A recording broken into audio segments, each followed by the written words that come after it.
Inhale.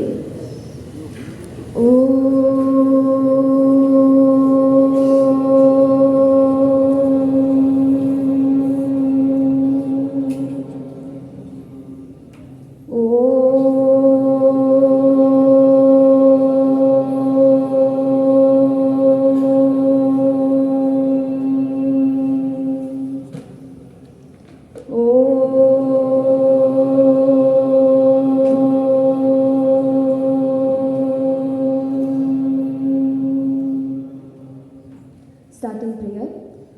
Om Sahana Bhavatu Sahano Bhunaktu Saha Viryam Karavavahai Tejasvinavadhitamastu ma vidvishavahai. Om Shanti Shanti शांति. गणेश प्रार्थना. ओम हम संगम भगवते नित्ययोगयुक्ताय सच्चिदानंद रूपिणे विनायकाय नमः. दक्षिणामूर्ति गुरुस्तोत्रम. ईश्वरो गुरुरात्मेति मूर्तिभेदविभागिने व्योमवत् व्याप्तदेहाय दक्षिणामूर्तये नमः. विवेकानंद प्रार्थना. नमः श्रीयतिराजाय विवेकानन्दसूरये सच्चित्सुखस्वरूपाय स्वामिने तापहारिणे स्वामिने तापहारिणे. सामरस्य prayer for harmony from Rigveda. संघच्चध्वं संवदध्वं संवो मनांसि जानतां देवा भागै यथा पूर्वे संजानाना उपासते समानो मंत्रः समितिः समानी समानं मनः सह चित्तमेषां समानं मन्त्रमभिमन्त्रयेवः समानेन वो हविषा जुहोमि समानीव आकुतिः समाना हृदयानि वः समानमस्तु वो मनः यथा वस्तु सहासति. पंचांगम. अद्यतन पंचांगम पंचविंशत्यधिक एकशतोत्तर पंचसहस्रतम कलियुगाब्दः श्री शोभकृत् नाम संवत्सरः उत्तरायणं ग्रीष्म ऋतुः ज्येष्ठमासः कृष्णपक्षः पंचमी तिथिः श्रवणनक्षत्रम् ऐन्द्रयोगः कौलवकरणं बृहस्पतिवासरः. Today's date 8 June 2023 Thursday. तिथेश्च श्रियमाप्नोति वाराधायुष्यवर्धनम् नक्षत्राधरते पापं योगाद्रोगनिवारणम् करणात् कार्यसिद्धिश्च पंचांगफलमुत्तमम्. सर्वेषां शुभमस्तु. Shloka from Bhagavad Gita, chapter 10, verse 11. Repeat after me. तेषामेवानुकम्पार्थम्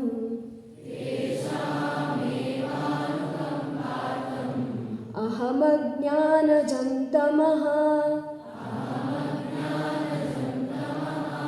नाशयाम्यात्मभावस्तः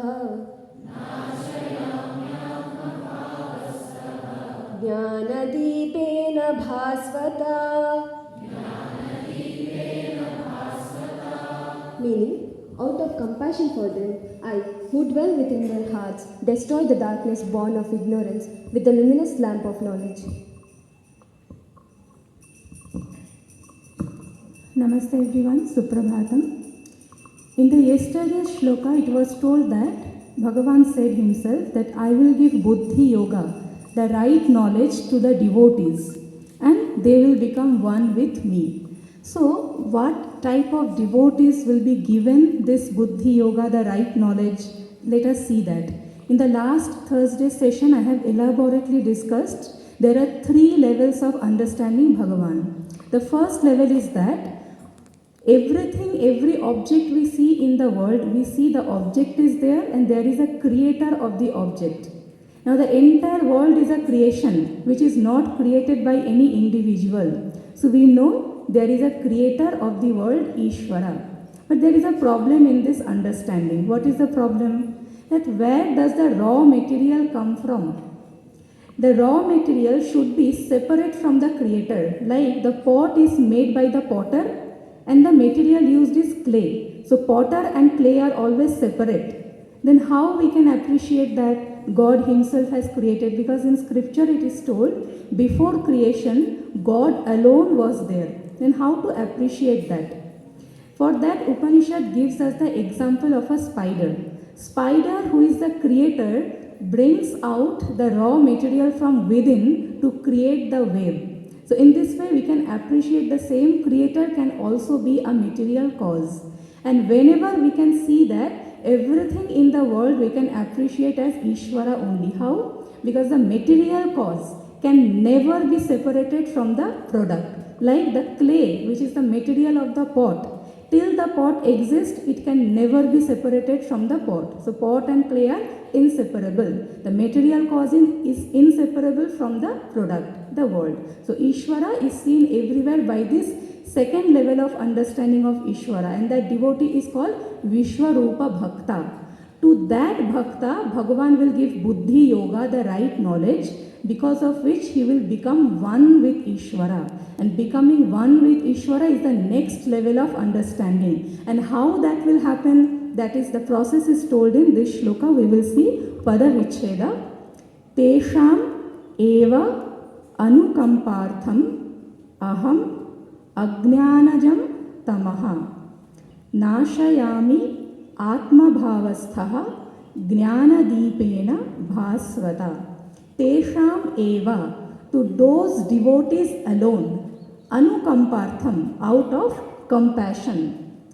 Aham ajnanajam tamaha nashayami. Aham nashayami, I will destroy. What? Tamaha, the darkness. Ajnanajam, which is born of ignorance. So what is the darkness and what is the ignorance? Let us understand. Darkness is the delusion in our mind. What is the delusion? That I am this small individual and Ishvara is total. How can I be one with Ishvara? And this delusion is born of ignorance. Ignorance of what? Ignorance of the understanding what is my true nature and what is Ishvara's true nature. So because of that ignorance, the delusion is born. We can take the example of ocean and wave. Wave is very small. So wave can feel very limited, that I am very small, the ocean is big. But this delusion is born of ignorance. What ignorance? That wave and ocean, essence of both is nothing but salt water. Ocean is also salt water essentially, and wave is also salt water essentially. So that darkness is removed. How it is removed? Jnana Deepena. Atma Bhavasthaha, we will see later. Jnana Deepena, by the lamp of knowledge. So lamp of knowledge here does not mean literally somebody is lighting a lamp. It means giving a systematic teaching. So by that, this lamp of knowledge will be lit. And then Atma Bhavasthaha. Atma Bhavasthaha, here Atma means the mind. So Bhagavan remaining in the devotee's mind will give this knowledge. Now you can have a question. That Bhagavan as the material cause of everything in the world is also the material cause of the mind. and material cause cannot be separated from the mind. So Bhagavan is always there in the mind. So why specifically being mentioned that remaining in the bhakta's mind, I will remove the ignorance. So here we have to understand, Bhagavan being present always in the mind does not remove the ignorance. Rather, it illumines the ignorance. How? Suppose I ask you, do you know Japanese? You will say, no, I don't know Japanese. So you know that you don't know. So even that ignorance is illumined by God only. Then what is the difference? After the systematic teaching is given, there will be a thought born in your mind out of that knowledge. So that particular thought in God's presence, that thought will remove the ignorance. We can see the example. The sunlight, it does not directly burn a piece of paper. But if the sunlight is passing through a magnifying glass, only in that situation it will burn the paper. So similarly, we can understand that. Then the last word, bhasvata. Bhasvata is adjectifying the word jnana deepa. So what kind of lamp of knowledge? Bhasvata, which is very brilliant, which is very powerful. Why? Because initially when the systematic teaching is given, which is called Shravanam, initially the knowledge may be very feeble. Just imagine a flame which is weak in the beginning. So what we have to do? We have to protect it by covering with our hands. Once it becomes strong, then you can remove your hands. So similarly, when you are getting the knowledge, you have to continue for a particular period of time. Then you have to go through the next stages. What are the stages? Mananam and Nididhyasanam. So what is Shravanam? Let us see.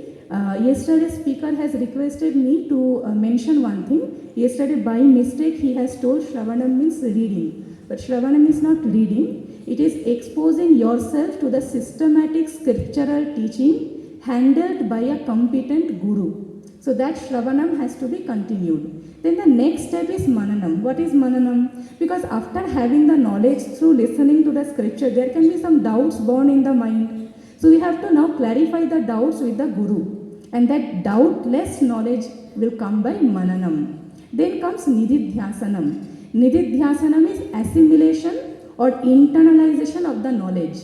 Like we eat food. The eaten food will not nourish you. The digested food will nourish you. So when the knowledge is digested, assimilated in the system, our old patterns, thinking, orientation will slowly become weaker and weaker. So once the knowledge has come, it does not mean the old orientation will immediately go. It takes time. And that doing it through Nididhyasana. What do we do in Nididhyasana? We repeat the understanding we have got from Shravanam and Mananam. Either you can sit in meditation and repeat the thoughts, or even while you are moving around, transacting with the world, that time also you can bring back the knowledge in your mind. Not repeating a statement, Aham Brahmasmi, but understanding how this equation is possible. That repetition in the mind is Nididhyasanam, or else the old pattern remains. I just end with one small story given by a Swamiji, Swami Paramarthanandaji. He says that there was a barbers association. So they planned that yearly once annually they will perform in a drama. They only will rehearse, practice, and they will play the drama. They selected Ramayana. So everybody practiced very well, Rama, Sita, Dasharatha, everything. The day has come, the final day. So Dasharatha, the king, sitting on the stage. He is barber inside, but outside with Dasharatha's ornament and costumes, everything. Then Vishwamitra, who is again another barber playing the role, he enters. Why? Because he came to ask Rama to come and protect the yaga. That was the situation. So Vishwamitra enters. The Dasharatha has rehearsed very well that when Vishwamitra enters, I will ask, what do you want? What can I do for you? So Vishwamitra enters. And Dasharatha on stage in front of all the audience, the final crucial moment, what did he ask? Hey Vishwamitra, please come. What do you want? Cutting or shaving? That's what he asked. Why? Because knowledge was there, he is Dasharatha. But old orientation of being a barber is still there. So that came. We also experienced that in our house. Suppose the switchboard is at the right side. Now for some reason you only asked to change it to the left side. But initially few days, where will your hand go, right or left? It will go to the right because the habit is formed. So Nididhyasana helps to come out of these habitual errors. And the message of the shloka is that Bhagavan is giving assurance that if you surrender to the Lord, Lord will give you the situation of systematic teaching. By getting the teaching, you will be free from all the sorrows of samsara. Thank you.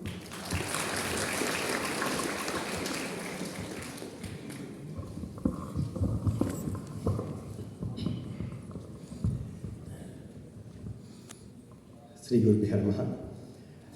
We at Prashanti Kutiram of Esvyasa are lucky because that Gnana Deepa, which ma'am was just now talking, gets lit by so many people.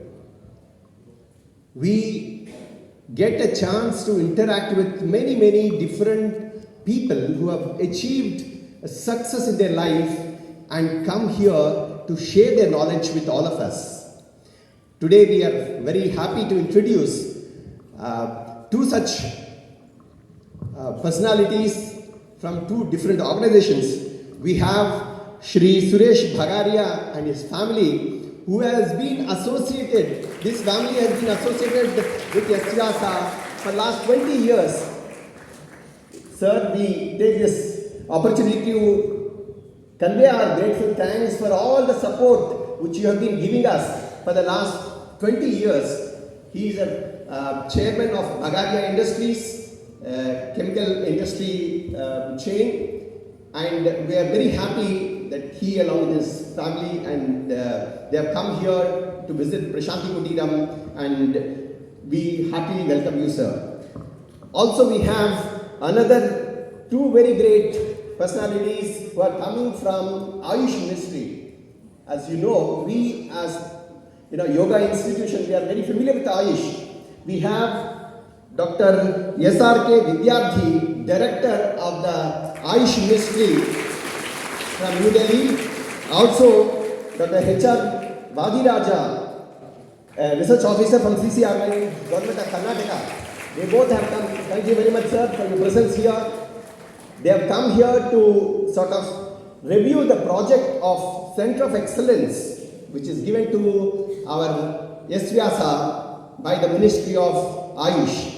We again welcome all of them. Apart from that, we have so many very eminent people who come and then attend this prayer session, which is very heart of the education which is being given at Esvyasa.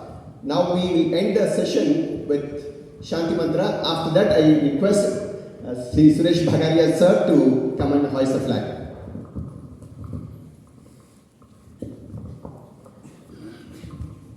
Shanti Mantra.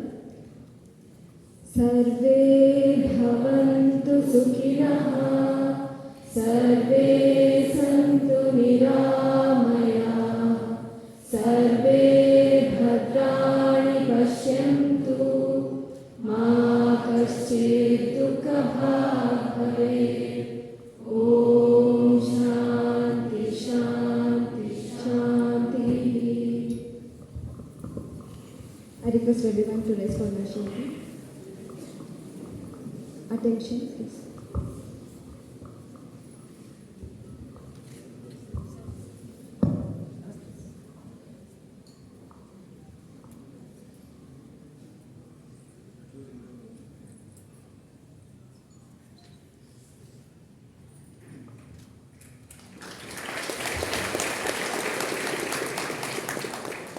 जनगण मन अधिनायक जय हे भारत भाग्य विधाता, पंजाब सिंधु गुजरात मराठा द्राविड़ उत्कल बंगा, विंध्य हिमाचल यमुना गंगा, उच्चल जलधि तरंगा, तव शुभ नामे